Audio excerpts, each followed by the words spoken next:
dalam hal akademis, tetapi dia memiliki tindakan yang menyimpang yang dikarenakan berasal dari keluarga yang broken home, dan juga tidak memiliki pola asuh yang baik sehingga terbentuklah pribadi yang sekarang.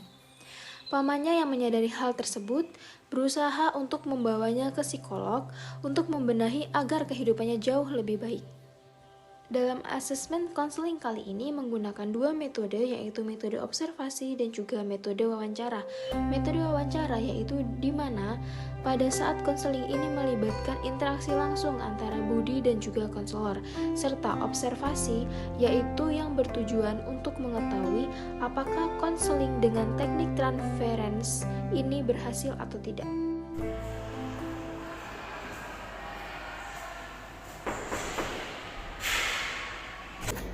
Selamat siang mas. Silakan masuk mas. Silakan duduk.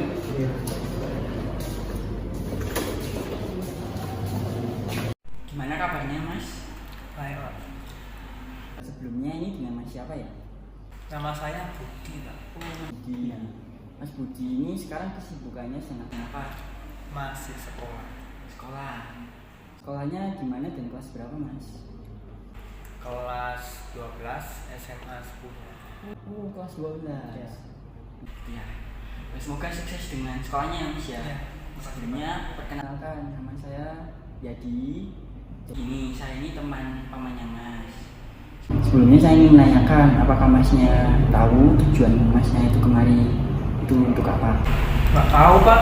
Itu paman saya nyuruh. Tidak tahu ya. Nggak tahu. Jadi gini, pamannya mas kemarin itu bercerita kepada saya kalau masnya ini tuh mengalami permasalahan. Nah, tujuannya mas itu kemari itu untuk melakukan konseling dengan saya untuk mengatasi permasalahan yang mas hadapi. Saya ingin bertanya, menurut mas, apakah mas ada permasalahan atau tidak ya? Duh, masalah apa ya? Jadi begini, menurut masnya sekarang ada permasalahan atau tidak? Enggak sih kayaknya. Baik, jika begitu, omong-omong saya dengar-dengar masnya ini murid yang pandai dan rajin dulu. Tetapi masnya ini memiliki kepribadian yang jelek dan cenderung negatif. Apa benar masnya seperti itu?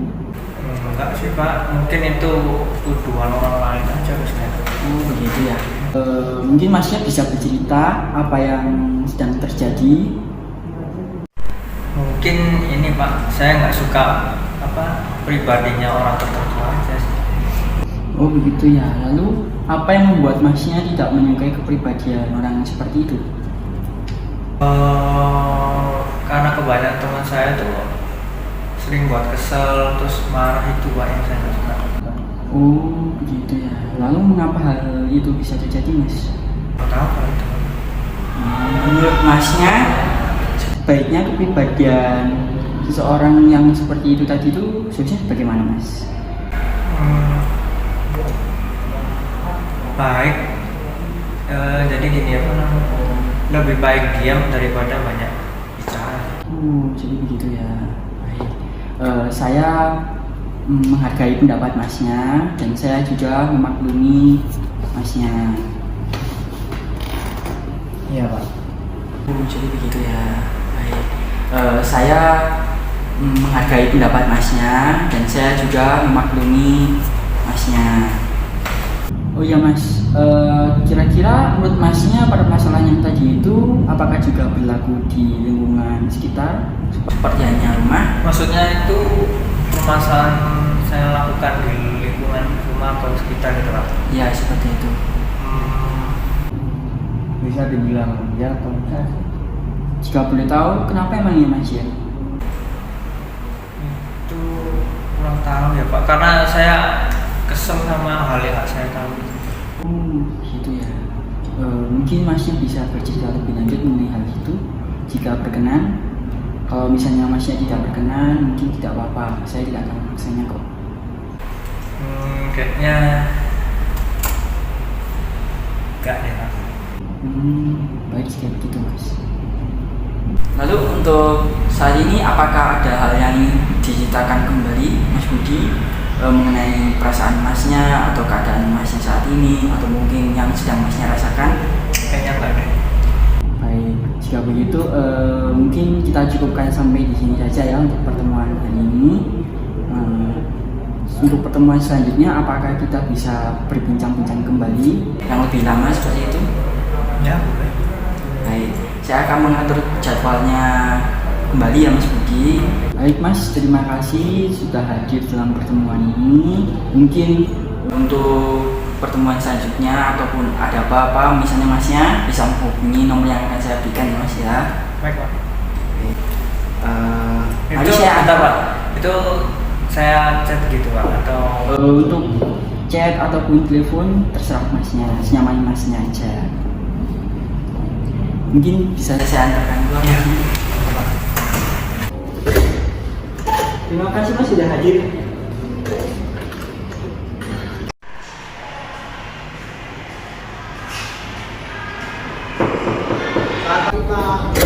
Selamat pagi Mas. Selamat masuk Mas, silakan duduk.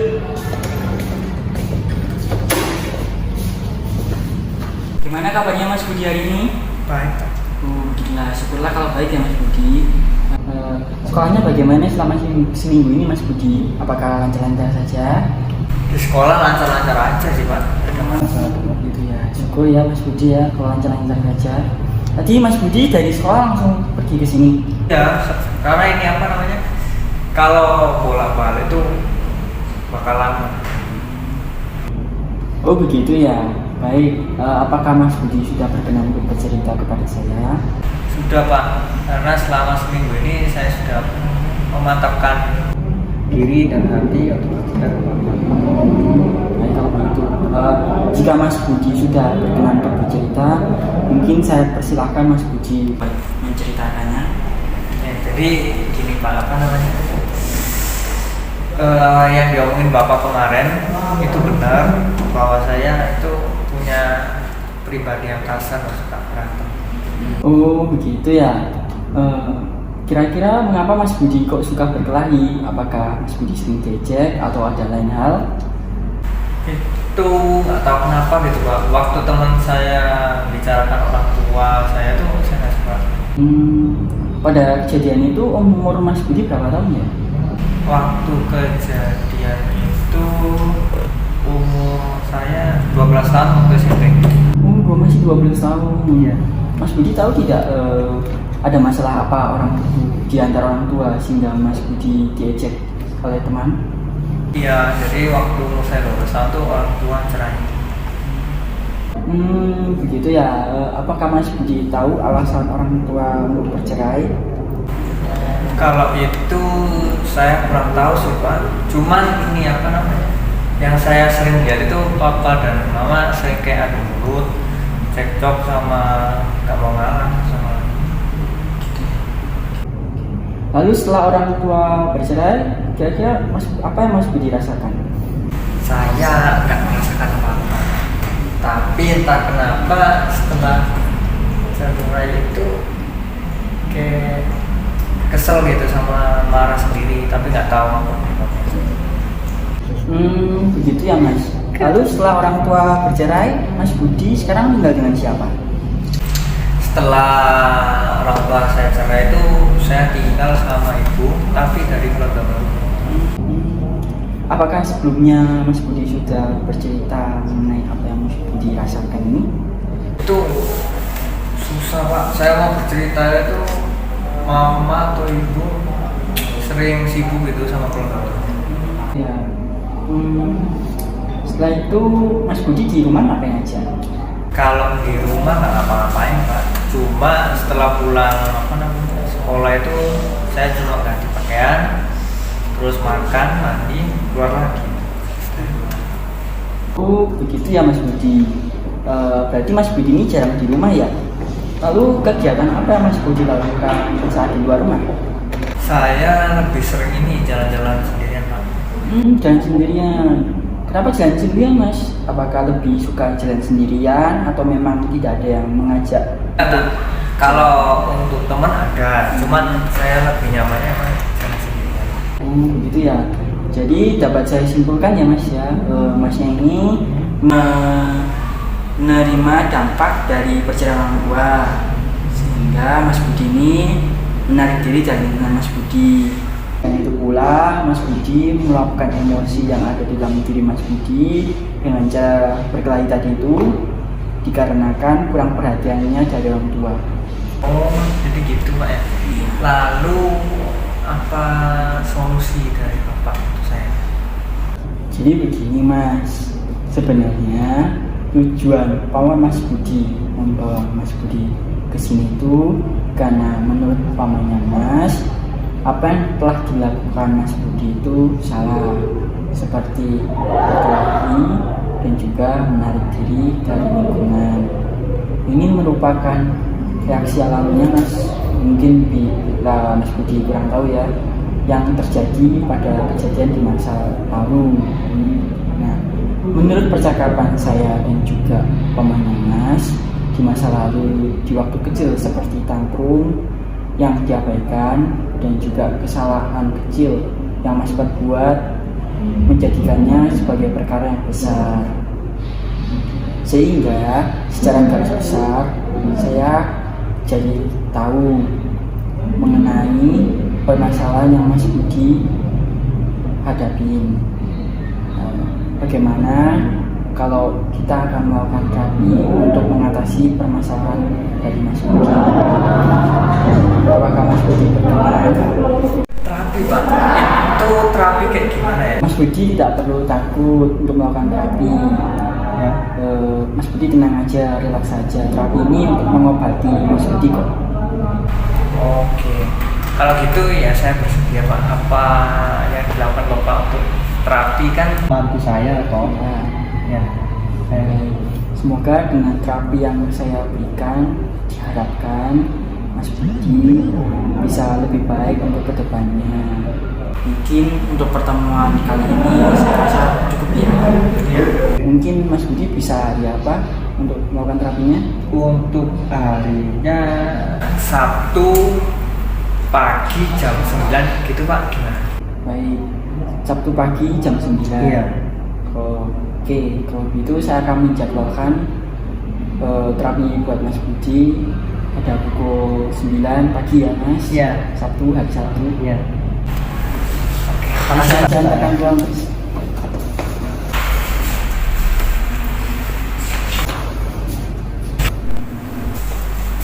Selamat pagi Mas Budi. Selamat pagi. Selamat Mas. Ini Pak. Bagaimana kabarnya Mas Budi hari ini? Kabar saya baik-baik aja. Apakah sudah siap untuk menjalani terapi pada pagi hari ini? Siap. Baik, jika sudah siap, dalam pelaksanaan terapi ini saya akan mengajukan beberapa pertanyaan ya untuk Mas Budi, dan Mas Budi cukup untuk menjawab pertanyaan tersebut menurut apa yang Mas Budi rasakan. Oke? Iya. Untuk pertanyaan pertama, pengalaman terberat apa yang Mas Budi lalui sejauh ini? Untuk pengalaman terberat ya orang tua saya cerai dan juga kasih sayang orang tua atau keluarga itu belum saya dapatkan. Gitu ya. Ya. Selanjutnya, apakah dalam menjalani hidup ini Mas Budi mempunyai keinginan atau harapan gitu? Selama ini tuh nggak ada untuk tujuan atau gitu ada Pak. Apalagi setelah keluarga bercerai gitu, papa mama ya tetap biasa. Ya. Apakah Mas Budi memiliki perasaan bersalah selama ini? Untuk perasaan bersalah mungkin iya, karena waktu itu waktu kecil itu Pak ya, saya pernah ya nakal dan juga sering banget nggak nurut sama orang tua. Kalau misalnya atau seandainya saya nurut dan nggak nakal, mungkin saja ya orang tua saya nggak akan cerai seperti sekarang. Begitu ya. Mungkin itu hanya perasaan Mas Budi saja. Lalu saya ingin menanyakan kepada Mas Budi, menurut Mas Budi itu arti keluarga itu apa sih? Arti keluarga bagi saya seperti neraka gitu Pak, karena saya tidak dapat merasakan kasih sayang keluarga, terus juga kepercayaan gitu Pak. Lalu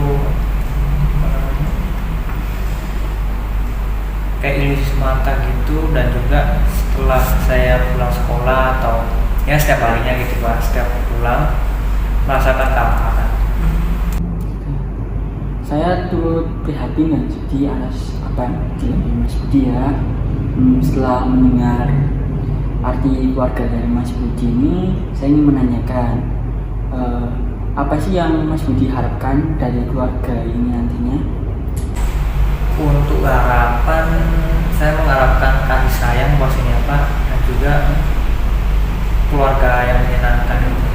Meskipun ya bapak atau bapak ibu ini udah bisa masing-masing, tapi saya ingin keadaan saya tuh ada gitu di mereka, dan mereka juga nggak pernah lupa karena saya. Oh begitu ya Mas Budi. Setelah Mas Budi mengharapkan keluarga yang seperti itu, saya ingin menanyakan bagaimana dukungan lingkungan sekitar terhadap perceraian keluarga dari Mas Budi sendiri. Untuk itu sih paman Pak yang ngertiin keadaan saya. Lalu kalau tetangga itu sering atau kadang tuh kayak mencibir gitu mengenai keluarga saya kalau udah cerai dan sebagainya. Lalu lingkungan sekolah itu sebagian besar teman-teman dari tingkat yang kenal saya gitu tahu kalau Mas udah keluarganya bercerai, dan juga mengasihani saya gitu. Oke, kalau begitu mengenai pendapat dan juga tindakan yang sudah dilakukan Mas Budi terhadap permasalahan ini, apakah bisa menjalani kehidupan yang lebih baik? Saya sendiri juga kurang memahami sih mengenai permasalahan yang sedang saya hadapi gitu Pak. Apakah semua ini terjadi karena salah saya atau orang lain gitu yang disalahin terhadap situasi ini? Karena ini Pak, menurut saya itu saya hanya melakukan sesuai dengan keinginan gitu, dan nggak pernah peduli terhadap pandangan dan perspektif orang lain mengenai kehidupan dan tindakan yang saya lakukan gitu. Toh semua juga ya sama, orang-orang juga dengan sendirinya pergi meninggalkan saya kayak orang tua gitu. Baik, jika begitu Mas Budi, saya bisa memahami situasi kondisi atas permasalahan yang Mas Budi hadapin ya. Saya sangat mengapresiasi atas keberanian Mas Budi sudah terbuka kepada saya. Selanjutnya coba Mas Budi renungkan, apakah dengan Mas Budi melakukan hal seperti itu akan lebih baik permasalahan cepat terselesaikan atau tidak. Lalu apakah pernah terpikirkan dengan pikiran Mas Budi apakah itu menyenangkan atau tidak? Saya sendiri sih kurang tahu akan diri saya gitu loh. Baik, coba Mas Budi pikirkan kembali di rumah mengenai permasalahan yang Mas Budi hadapi. Saya akan memberikan waktu untuk merenungkan dan memikirkan apa yang seharusnya dilakukan Mas Budi. Terlebih lagi, Mas juga telah memasuki masa beranjak dewasa, sehingga emosi harus bisa dijaga demi kebaikan Mas Budi sendiri. Ya Pak, nanti saya mencoba untuk merenung dan membiasakan diri mengenai perbuatan yang saya pernah lakukan. Baik, kita akan bertemu lagi minggu depan untuk berdiskusi lagi mengenai hal ini ya Mas Budi. Baik, Pak. Saya akan memberikan Mas Budi waktu untuk berpikir. Iya. Terima kasih ya Mas Budi untuk kehadirannya. Iya Pak, sama-sama. Mas Budi. Iya.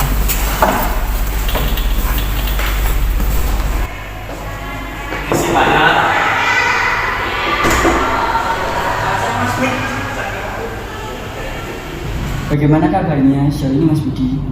Saat ini ya itu Pak, kondisinya baik-baik saja. Ya, nah kalau begitu berbicara mengenai minggu lalu, apakah Mas Budi sudah memikirkan serta merenungkan permasalahan yang Mas Budi alami? Untuk keadaan itu saya udah mikirin Pak, tapi belum bisa merenungkan dengan detail apa yang sebenarnya terjadi. Gitu ya, itu merupakan sudah langkah yang bagus buat Mas Budi untuk menyadari permasalahan yang Mas Budi hadapi. Lalu saya ingin menanyakan sejauh mana Mas Budi memikirkan permasalahan itu. Untuk itu saya berpikirnya ini rasional ya. Jadi ketika saya melakukan perilaku buruk tuh dapat merugikan masa depan saya gitu. Dan juga kayak nggak mampu untuk mengejar cita-cita jadinya. Tetapi ada hal yang buat saya bingung gitu Pak. Itu karena kenapa saya harus memikirkan perbuatan atau perilaku saya, padahal di dalam hidup saya itu nggak ada yang peduli dengan saya gitu.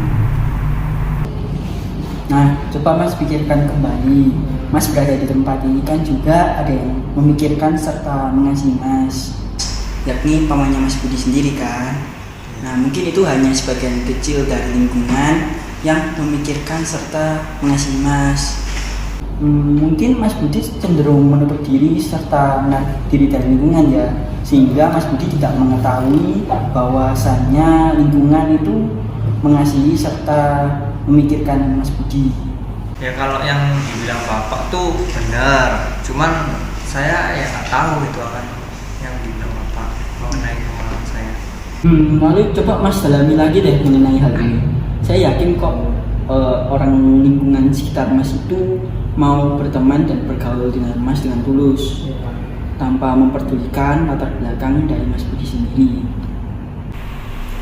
Iya Pak ya, nanti saya coba ya apa yang dibilang Bapak. Nah, menurutnya Mas, tindakan Mas yang lakukan sama lingkungan itu dibenarkan atau tidak? Untuk itu bisa dibilang benar, bisa dibilang enggak. Nah, selanjutnya menurut Mas sendiri itu tindakan baik dan tindakan tidak baik itu seperti apa sih Mas Budi? Untuk saya ya tindakan yang benar sama halnya apa yang saya lakukan itu benar, saya akan berusaha gitu. Lalu kalau misal tindakan saya salah, ya saya akan gunakan itu. Kayak contoh waktu itu saya pernah ini Pak dibentak sama teman saya. Saya kan nggak terima. Ya. Lalu cara beresinnya ya dengan berkelahi itu dan selesai. Nah, saya bisa pahami itu. Saya ingin Mas Budi untuk berpendapat kembali. Sebagai manusia, rasa sakit adalah hal yang tidak ingin kita rasakan sebenarnya. Apalagi kalau menyakiti sesama. Nah, saya ingin bertanya kepada Mas Budi, bagaimana kalau Mas Budi itu tersakiti? Apakah Mas Budi juga merasakan sedih? Ya sedih Pak, tapi juga marah gitu. Kan sebenarnya saya tuh nggak ingin tersakiti gitu loh Pak. Jadi tersakiti itu salah bukan? Ya salah. Baik, kalau begitu saling menyakiti itu sama-sama salah bukan? Ya salah Pak. Sebenarnya yang saya lakukan itu ke orang lain untuk melampiaskan emosi gitu, dengan cara berantem. Gitu ya. Sebenarnya cara pelampiasan emosi itu tidak harus berupa perkalian Mas Budi. Terus gimana Pak? Maksudnya kalau saya emosi itu melampiaskannya tanpa harus berkelahi itu gimana? Cara melampiaskan emosi itu bisa berupa berolahraga seperti melakukan gym ataupun jalan-jalan. Selain itu menulis buku harian juga bisa. Mas Budi menulis buku harian untuk melampiaskan emosi Mas Budi. Nah, mungkin sampai di sini apakah ada yang Mas Budi tanyakan lebih lanjut? Nggak ada sih Pak, udah cukup. Dan juga terima kasih karena Bapak sudah membuka pikiran saya akan tindakan yang saya sudah lakukan dan sini. Baik, kalau begitu di pertemuan selanjutnya saya ingin Mas Budi untuk lebih terbuka lagi di lingkungan sekolah maupun di lingkungan masyarakat. Saya masih yakin kok masih banyak yang memperdulikan Mas Budi di lingkungan sekolah maupun di lingkungan masyarakat. Jikalau mana Mas Budi marah dan ingin melampiaskan emosi, mungkin bisa melakukan dengan aktivitas yang positif seperti halnya olahraga tadi. Ya Pak, terima kasih atas sarannya. Baik, mungkin cukup sampai di sini aja untuk pertemuan hari ini ya. Mari kita bertemu 2 minggu lagi untuk membahas apakah Mas Budi sudah bisa mengatasi permasalahan Mas Budi atau belum. Oke Pak. Selamat pagi Mas Budi. Pagi, Pak. Bagaimana kabarnya? Baik Pak. Bapak gimana? Kabar saya baik juga. Silakan duduk Mas Budi. Iya Pak. Bagaimana Mas Budi? Ya. Apakah setelah menjalani terapi pada minggu lalu Mas Budi merasa lebih baik? Apa ya Pak? Setelah pertemuan terakhir ini saya udah mencoba dan memikirkan apa yang Bapak jelasin gitu mengenai tindakan saya yang selama ini salah. Lalu saya juga udah mulai untuk belajar terbuka dalam lingkungan sekolah maupun masyarakat. Ternyata ini Pak, berinteraksi sama orang lain atau teman itu nggak seburuk yang awal saya pikirkan gitu. Lalu tetap sih kayak beberapa orang mencibir dan nggak suka sama saya itu ada. Tapi ini saya masih mengambil sisi positif dari hal tersebut. Memang ya nggak semua orang harus memahami keadaan saya karena mereka sendiri pasti punya pemikiran yang beda-beda gitu terhadap saya. Lalu saya juga udah mencoba memahami keadaan orang tua meskipun itu susah banget Pak. Dan ya itu yang sampai saat ini masih seperti itu tindakannya yang kayak gak peduli saya. Dan juga saya belajar untuk memaafkan meskipun susah gitu ya Pak, sampai semua kesalahan mereka gitu saya maafin. Ya saya yakin ya dan berharap orang tua saya nanti bisa berubah gitu Pak. Begitu ya Mas Budi. Saya lihat dari sini Mas Budi sudah menjalani kehidupan yang lebih baik. Cara pengaplikasiannya juga sudah lebih baik. Walaupun dengan langkah-langkah awal seperti dan langkah-langkah sederhana untuk memulai dan menjalani kehidupan dengan lingkungan sekitar. Mungkin cukup sampai di sini saja pertemuan kita kali ini. Mungkin kita bisa bertemu lagi dengan Mas Budi yang lebih semangat lagi. Terima kasih banyak. Terus saran-saran Bapak dari awal ya sampai saat ini tuh saya udah mengalami banyak perubahan gitu loh Pak.